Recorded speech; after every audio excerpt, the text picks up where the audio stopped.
Jangan mempertanyakan kekuatan meminta. Begini ilustrasinya. Saya bertanya, seberapa Anda percaya dengan Allah? 100%? 200%? Atau tak terhingga? Oke, baiklah. Sekarang kita minta kepada Allah. Anda naik doa saat ini.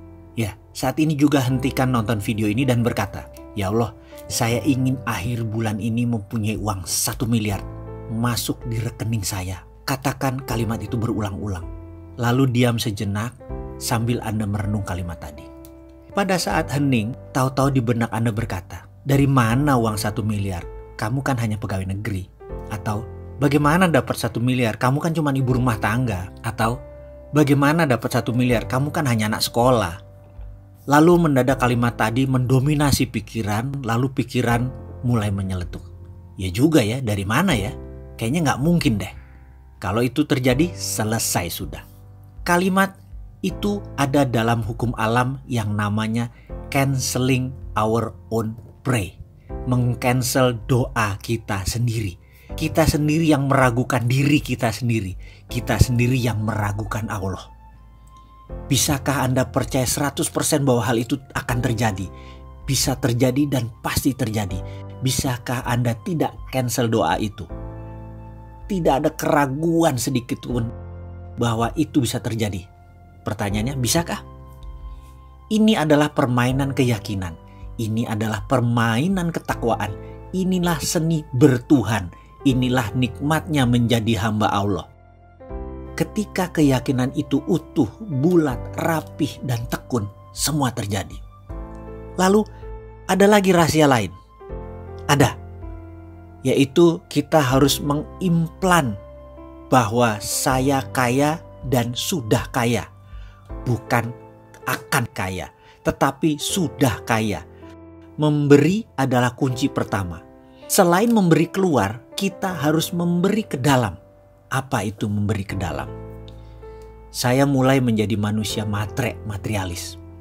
Setiap bertemu mobil mewah saya katakan ini mobil saya. Saya bayangkan ini ada di garasi saya. Rumah mewah saya akan bilang ini rumah saya. Lihat hotel mewah saya bilang ini hotel saya.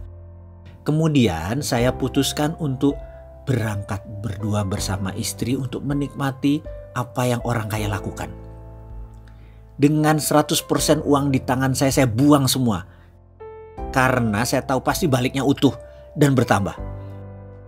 Kami memutuskan menikmati tinggal di Como Sambala Resort di Ubud, Bali selama beberapa hari. Menikmati satu malam berharga puluhan juta tarifnya. Dan saya tidak peduli. Berangkat dengan first class, layanan hotel bintang 6 atau 5 star with diamond. Makan pagi hari bersama penyanyi terkenal Barbara Streisand, esok malam dinner dengan Sting, penyanyi The Police yang sudah berminggu-minggu nginap di Como Sambala. Kumpul dengan orang terkenal dan orang kaya tersebut ternyata cukup menyenangkan. 5 malam keluar kira-kira 100 juta rupiah, saya tidak pikirkan. Dan saya tidak pernah tanya mau apa yang akan terjadi pulangnya nanti. Saya tidak punya uang sepeser pun di kantong, saya gak peduli. Saya percaya 100% semesta tidak menyukai kekosongan. Pasti kantong saya diisi lagi. PD saya pol. Saya percaya pada sistem Allah tersebut 100%. Pulangnya, setiap hari di depan kaca saya berkata pada diri saya sendiri berulang-ulang. Sambil menunjuk bayangan cermin saya tersebut. Kamu makhluk Allah terbaik.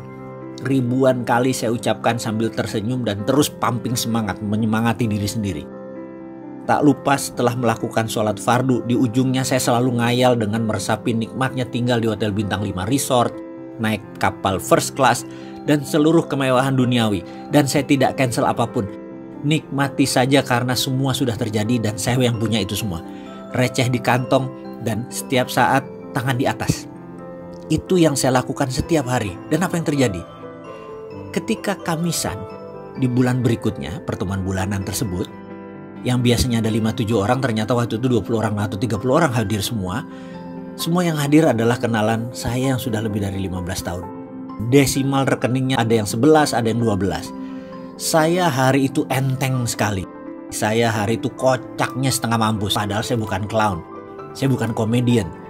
Melucu itu bukan darah saya. Tapi yang jelas hari itu mereka tertawa terpingkal-pingkal. selama beberapa jam. Lucu sekali dan saling timpal jok-jok lucu. Saya pun sampai rumah mungkin sekitar jam 11-an. Padahal pertemuan itu sehabis maghrib. Di pertemuan-pertemuan sebelumnya jam 8 saya udah di rumah. Entah angin apa, keesokan harinya satu sahabat saya berkata, mau nggak kamu beli saham PTN di Nusa Tenggara Timur, mau ikut nggak? Saya jawab, nggak belum ada kelonggaran likuiditas, saya bilang gitu. Gampang, gak usah store dulu, komit aja. Nanti kalau naik dikit sahamnya kita lepas baru buat nyicil. Gampang dah modal. Jadi sulit dong saya tolak penawaran tersebut, ya saya ikut. Pertemuan bulan berikutnya, masuk yuk, ada Chinese restoran di Macau. Ada posisi yang lokasinya bagus banget. Dapat tempat murah karena dulu itu Italian restoran tutup. Dengan sewa masih panjang, kita masuk gantiin dia. Buat Chinese food, modal gampang. Masih ada standby loan dari restoran lama. Pokoknya kita berdelapan masuk, kita bagi rata ya, gak usah pakai duit. Lalu percaya nggak? 6 bulan kemudian ada pengusaha Hong Kong naksir harga dan lokasi tersebut dibayar 2 kali lipat. Jadi kita belum turun duit, baru punya 6 bulan sudah langsung berbagi. Kesimpulan gak pakai duit apa-apa, sudah langsung bagi modal. Dan nilainya pun sangat luar biasa. Jadi apa moral story kisah tersebut? Kita lanjut.